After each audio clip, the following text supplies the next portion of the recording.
आज हम लोग सेकेंड वीडियो को पढ़ने के लिए जा रहे हैं।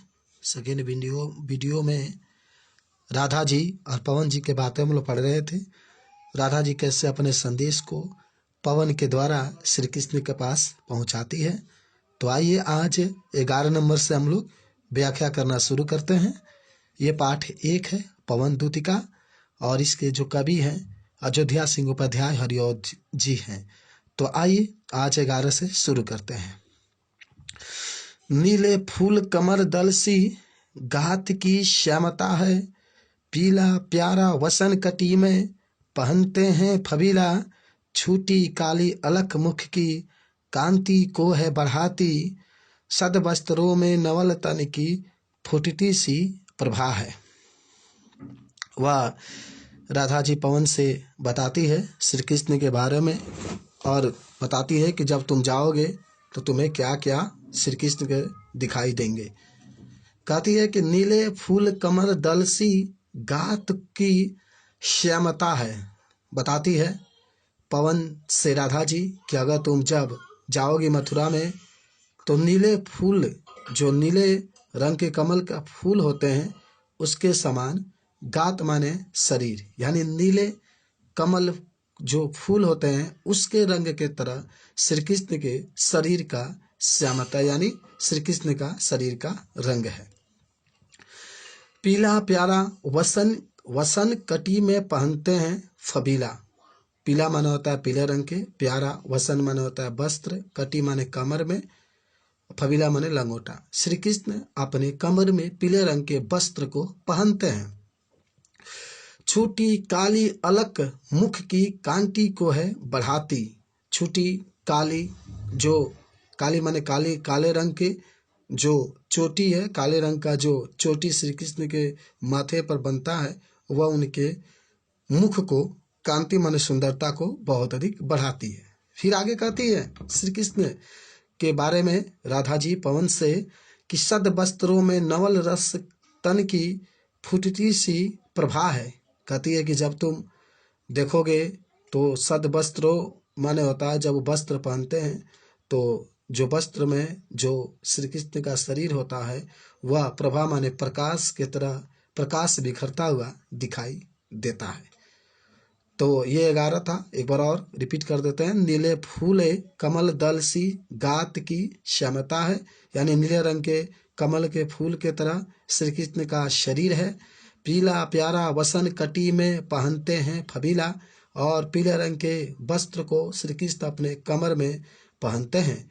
छूटी काली अलक मुख के कांति को है बढ़ाती, और जो माथे पर काले रंग का चोटी होता है श्री कृष्ण के मुख के सुंदरता को बढ़ाती है। सद वस्त्रों में नवल तन की फुटती सी प्रभा है, और श्री कृष्ण नए वस्त्र में उनका शरीर प्रकाश बिखरता हुआ दिखाई देता है। फिर आगे पवन जी से राधा जी बताती है कि साचे ढाल सकल बपु है, दिव्य सौंदर्यशाली, सत पुष्पों से सुरभि उनकी प्राण संपुष्का है। दोने कंधे वृषभ वर्ष से हैं बड़े ही सजीले, लंबी बाहें कलब करसी शक्ति की पेटिका है। कहती है कि साचे ढाल सकुल बपु है, दिव्य सौंदर्यशाली।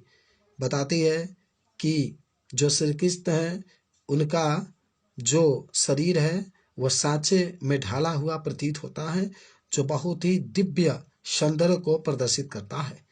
फिर पवन से राधा जी कहती है कि वह सुंदर पुष्प, सुत पुष्पों से सुरभि, वह सुंदर पुष्पों की तरह सुंदर दिखाई देते हैं, और उनका जो प्राण है वह संपुष्पिका के समान है।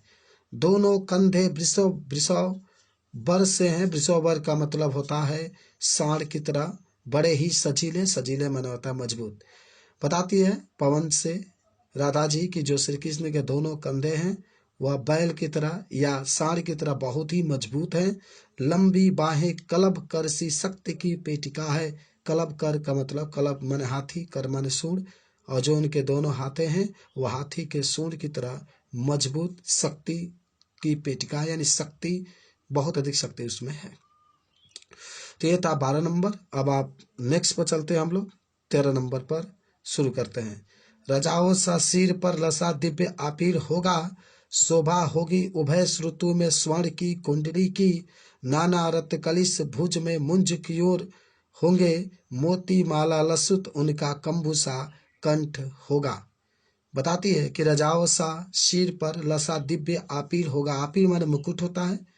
कहती है राधा पवन से कि जब तुम जाओगे मथुरा में तो क्या क्या तुम्हें दिखाई देगा श्री कृष्ण में।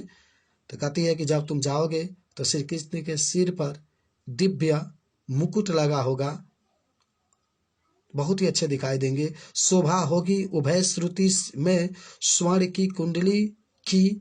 जब तुम आगे जाओगे, उभय माने दोनों, श्रुति माने कानों में, स्वर्ण माने स्वर्ण होता है, कुंडली माने कुंडल। कहती है कि जब तुम श्री कृष्ण को देखोगे तो उनके दोनों कानों में सोने के कुंडल होगा, नाना रत्न कलिश भुज में मुंज कयोर होंगे, और अपने शरीर में अनेक प्रकार के वह आभूषण को धारण किए होंगे।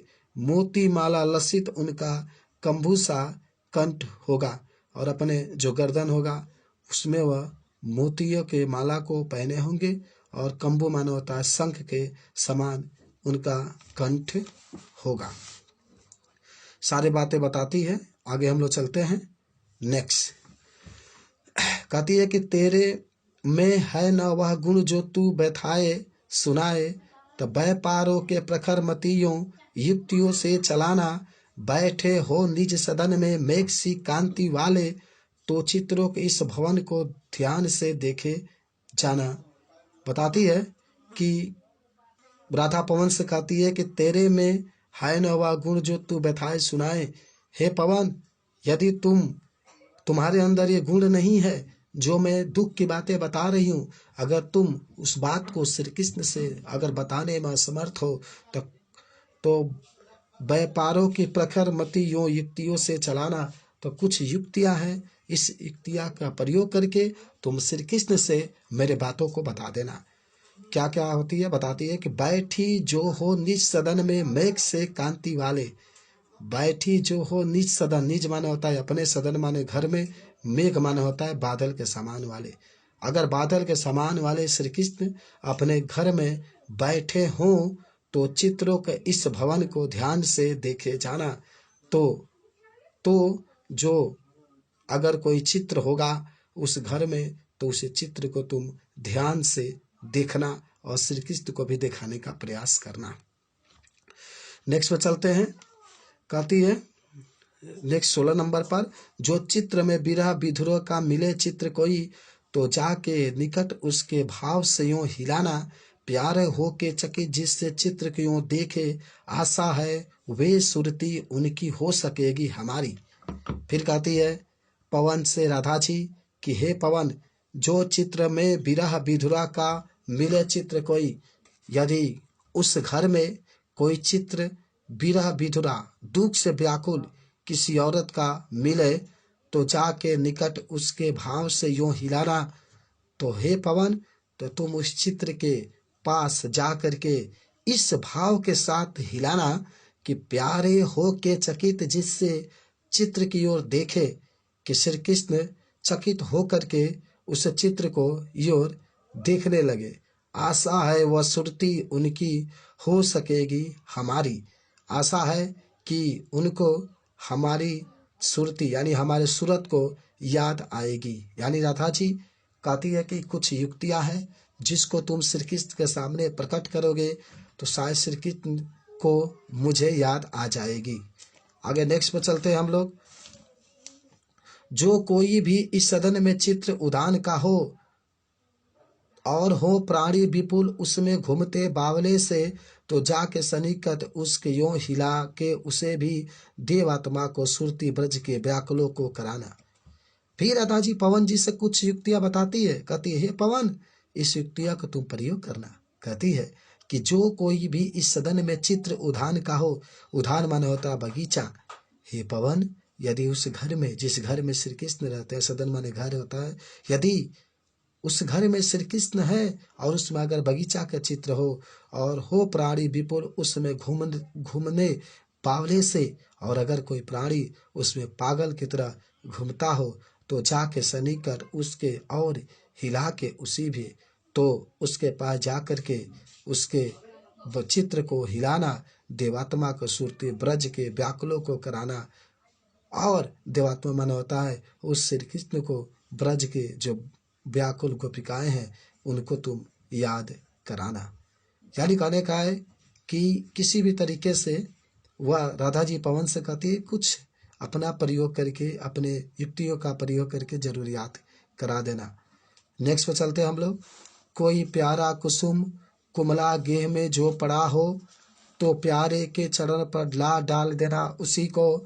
यो देना पवन बतला फूल सी एक बाला, मलाना हो ही कमल पग को चूमना चाहती है। पवन कहती है, पवन से राधा जी कहती है कि हे पवन, कोई प्यारा कुसुम कुमला गेह में जो पड़ा हो। यदि कोई प्यारा, कुसुम माने फूल, कुमला माने कुमला करके, गेह माने घर में पड़ा हो। यदि कोई प्यारा सुंदर फूल कुमला करके घर में पड़ा हो, तो प्यारे के चरण पर ला डाल देना उसी को।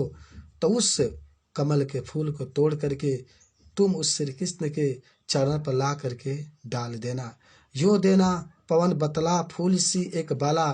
हे पवन, तुम बतला देना कि फूलों की तरह बाला माना होता है एक स्त्री, मलाना हो कमल पग को चूमना चाहती है, कि वह भी दुखी होकर के तुम्हारे चरण को चूमना चाहती है।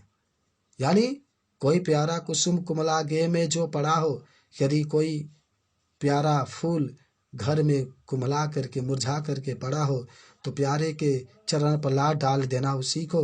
तो उस फूल को ला करके मेरे श्री कृष्ण के चरणों पर डाल देना। यूं देना पवन बतला। राधा जी कहती है कि हे पवन, तुम बतला देना कि फूल सी एक बाला, कि फूल की तरह एक स्त्री, मलाना हो कमल पग को चूमना चाहती है, कि दुखी होकर के तुम्हारे जो कमल जैसे पैर है उसको चूमना चाहती है। आगे बढ़ते हैं हम लोग। नेक्स्ट अब 90 नंबर पढ़ते हैं।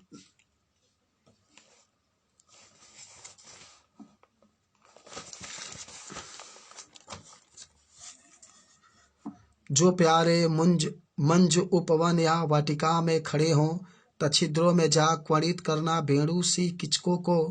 हो सुरती उनकी सर्ब्र गोपांगना की, जो है बंसी श्रवण रुचि से दृढ़ उत्कंठा होती। कहते हैं पवन से राधा जी कहती है कि जो प्यारे मंजू उपवन या वाटिका में खड़े हो। हे पवन, यदि मेरे श्री कृष्ण उपवन या वाटिका में खड़े हों, तो छिद्रों में जा क्वणित करना भेड़ू सी किचकों को। किचको माने बांस होता है, भेड़ू माने होता है बांसुरी। तो जो बांस के छिद्र होते हैं उसके अंदर प्रवेश करके बांसुरी की तरह उसमें से आवाज निकालना। यूं होगी सुरती उनको सर्व गोपांगना की। तब उनको सुरती माने सूरत याद आएगी, जो गोपियों को वो बांसुरी बजा कर सुनाते थे, उससे उनको गोपियों की याद आएगी। जो है बंसी श्रवण रुचि से दीर्घ उत्कंठा होती, और उस बंसी के श्रवण से वह उनको गोपिकाओं के बारे में याद आ जाएगी। नेक्स्ट चलते हैं। फिर पवन से राधा जी कहती है कि ला के फूले कमल दल को श्याम के सामने ही, थोड़ा थोड़ा विपुल जल में व्यग्र हो हिलाना। यूं देना ए भगनी जतला एक अम्भोज नेत्र वाले, आंखों को ही बिरह बिधुरा वाड़ी में बोरती है। ला के फूले कमल दल। राधा जी पवन से कहती है कि हे पवन, ला के फूले कमल दल, अगर कहीं फूले हुए कमल का दल होगा तो तुम श्याम माने श्री कृष्ण के सामने लाना। थोड़ा थोड़ा विपुल जल में व्यग्र हो डुबाना, और थोड़े थोड़े विपुल माना होता है दुखी मन से उसको जल में डुबाना।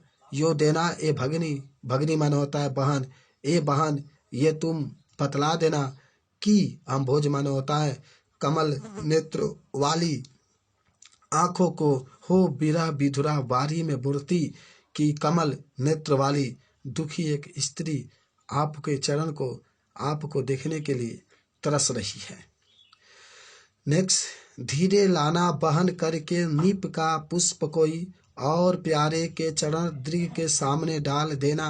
ऐसे देना प्रकट दिखला नित्य आशंकिता हो, कैसी होती विरह वश में नित्य रोमांचिका हो। धीरे लाना बहन करके नीप का पुष्प कोई, कहती है कि धीरे लाना बहन करके नीप का पुष्प कोई। यदि कोई नीप का पुष्प दिखाई दे तो तुम धीरे से उसको लाना और प्यारे के चपल, चपल माना होता है चंचल, दृग माने नेत्र के सामने डाल देना और उसके जो चंचल नेत्र वाले श्री कृष्ण है उसके सामने डाल देना। ऐसे देना प्रकट दिखला नित्य आशंकिता हो, और ऐसे तुम उसको नित्य प्रकट करना। कैसी होती विरह वश में नित्य रोमांचिका हो, कैसे एक विरह बस में होती है, कैसे एक विरह का दर्द होता है, इसके बारे में श्री कृष्ण को तुम बता देना। नेक्स्ट चलते हैं। बैठे नीचे जिस बिटप के शाम हो उसी का, कोई पत्ता निकट उसके नेत्र के ले हिलाना। यूं प्यारी को विदित करना चातुरी सी दिखाना, मेरे चिंता विचित चित्त का क्लांत हो कांप जाना। फिर राधा जी पवन से कहती है कि हे पवन, बैठे नीचे जिस बीटा, बीटा माने वृक्ष होता है, अगर श्री कृष्ण जिस वृक्ष के नीचे बैठे हों, कोई पत्ता निकट उसके नेत्र के ले हिलाना, तो उसी वृक्ष का कोई पत्ता उसके नेत्रों के, श्री कृष्ण के नेत्रों के सामने हिलाना। यूं प्यारे को विदित करना चातुरी सा दिखाना, और विदित माना आश्चर्यचकित, और जो श्री कृष्ण होंगे उसको आश्चर्यचकित कर देना अपने चतुराई, चतुरी माना होता है अपने चतुराई को दिखा करके। मेरे चिंता विजित चित्र का क्लांत हो कांप जाना, और ऐसे उसको दिखाना कि श्री कृष्ण का चित्त माने हृदय जो है, जैसे पत्ता कांप रहा है वैसे भी उनका हृदय भी कांपने लगा। नेक्स्ट चलते हैं। सूखी जाती मलिन लतिका जो धारा में पड़ी हो, तो पांवों के निकट उसको श्याम के ला गिराना। यों धीरे से प्रकट करना प्रीति सी वंचिता हो, मेरे होना अति मलिन और सुखते नित्य जाना। सूखी जाति मलिन यानी अगर कोई, फिर राधा जी पवन से कहती है, सूखी जाति मलिन लतिका जो धारा में पड़ी हो। यदि कोई सूखी हुई लता कमजोर, मलिन माने कमजोर और सूखी हुई लता, धरा माने पृथ्वी पर पड़ी हो, यानी कोई सूखी हुई और कमजोर लता पृथ्वी पर पड़ी हो, तो पांवों के निकट उनके श्याम के ला गिराना। तो उस पत्ते को जो श्री कृष्ण होंगे, श्री कृष्ण के पांवों के पास ला करके गिरा देना। यूं सीधे से प्रकट करना प्रीति से वंचिता, और हे पवन तुम सीधे से ये प्रकट कर देना कि प्रेम से वंचित हो करके मेरा होना अति मलिन और सुखते नित्य जाना। ये बता देना कि जिस तरीके से पत्ते पेड़ से जब छोड़ते हैं, पेड़ से जब बाहर निकलते हैं तो कमजोर हो जाते हैं, सूख जाते हैं, उसी तरीके से राधा जी भी श्री कृष्ण से दूर होकर के नित्य दुख में ही गुजार रही है अपने जीवन को। नेक्स्ट, कोई पत्ता नवल तरु का पीत जो हो रहा हो, तो प्यारे के दृग युगल के सामने ला उसे हो। धीरे धीरे संभल रखना और उन्हें यो बताना, पीला होना प्रबल दुख से प्रोसिता सा हमारा। हे पवन, राधा जी कहती है, हे पवन, यदि कोई पत्ता नवल तरु, तरु माने वृक्ष होता है, यदि कोई नए वृक्ष का पत्ता अगर पीला हो रहा हो, तो प्यारे के दृग, दृग का मतलब होता है नेत्र, युगल माने दोनों, यानी तो प्यारे के दोनों नेत्रों के सामने उस पत्ते को लाना, धीरे धीरे संभल रखना और उनसे यूं बताना, और हे पवन धीरे धीरे तुम उस पत्ते को रखना और उनसे, श्री कृष्ण से बता देना कि पीला होना प्रबल दुख से प्रोसिता सा हमारा, कि जैसे पत्ते पीले हो रहे हैं उसी तरीके से राधा जी भी, राधा का शरीर भी पीलेपन लगातार प्रदान हो रहा है, पीलापन से भरता जा रहा है। यानी यह किसी भी युक्ति के द्वारा वह पवन से बताती है कि तुम राधा जी के बारे में अवश्य बताना। अब अगला चलते हम लोग। यूं प्यारे को विदित करके सब मेरी बथाएं, धीरे धीरे बहन उनके पांव की धूली लाना। थो सो भी चरण रज जो ला न देगी हमें तू, हा कैसे तो व्यथित चित्त को बोध में दे सकूंगी। यूं प्यारों को विदित करके सर्व मेरी बथाएं। फिर कहती है कि राधा जी पवन से कि हे पवन, धीरे धीरे मेरे सारे जो दुख व्यथाएं, माने दुख की जो बातें हैं, वह श्री कृष्ण से बताना और धीरे धीरे बहन करके पांव की धूलि लाना। और हे पवन, धीरे धीरे श्री कृष्ण के पास जो पांव है, पांव से जो धूल है, उसको ले करके आना। थोड़ी से भी चरण रज जो ला न देगी हमें तू, अगर थोड़ी से भी श्री कृष्ण के चरणों का धूल ला करके मुझे दे देगी तुम, तो हो कैसे व्यथित चित्त को बोध दे मैं सकूंगी। तो उसी को मैं अपने हृदय से लगा करके अपने आप को मैं धैर्यशाली बना लूंगी। उसके बाद से पवन दूतका का अंतिम पैराग्राफ है। पूरे दादाजी कहती है पवन से कि पूरे हो न यदि तुझसे अन्य बातें हमारी, तो तू मेरी विनय इतनी मान ले और चली जा। छू के प्यारे कमल पग को प्यार के साथ आजा। जी जाऊंगी हृदय तल में मैं तुझी को लगा के। फिर कहती है पवन से राधा जी कि हे पवन, पूरी होवे ना यदि तुझसे अन्य बातें हमारी, अगर जो बातें मैंने बताए, अगर हे पवन उस तुम बातों को अगर पूरा ना कर पाए, अभी जो हम लोग पढ़ रहे थे जितने वह अपनी युक्तियों के बारे में बता रही थी, तो वही राधा जी कहती है कि हे पवन, यदि तुम मेरे बातों को बथाओ को पूरा ना कर सके, तो तू मेरी विनय इतना मान ले और चली जा। तो हे पवन, बस तुम मेरे विनय इतना मान लो और चली जा। छू के प्यारे कमल पग को प्यार के साथ आजा, और जा करके श्री कृष्ण के कमल रूपी जो चरण है उसको छू करके आ जाओ। जी जाऊंगी हृदय तल में मैं तुझी को लगा के, और मैं उसी को लगा करके अपने दिल से, अपने हृदय से लगा करके जी लूंगी। तो इसी के साथ जो पवन दूत का पाठ है समाप्त होता है। धन्यवाद।